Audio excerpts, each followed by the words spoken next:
Madwar 30 ġurnata oħra suppost jingħata bidu għal sena skolastika ġdida. Sena skolastika li għal darb'oħra se tkun ikkaratterizzata mill-pandemija tal-COVID-19.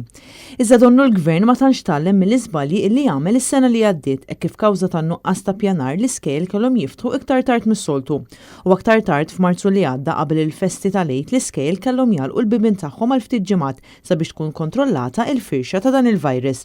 Issa din is-sena għalkemm inbidel il-Ministru jidher l-affarijiet xorta baqgħu l-istess, hekk kif Ġustin Karwana għadha ma konsultatx mal-edukaturi u l-unions dwar xi pjanijiet hemm għal din is-sena skolastika li ġejja.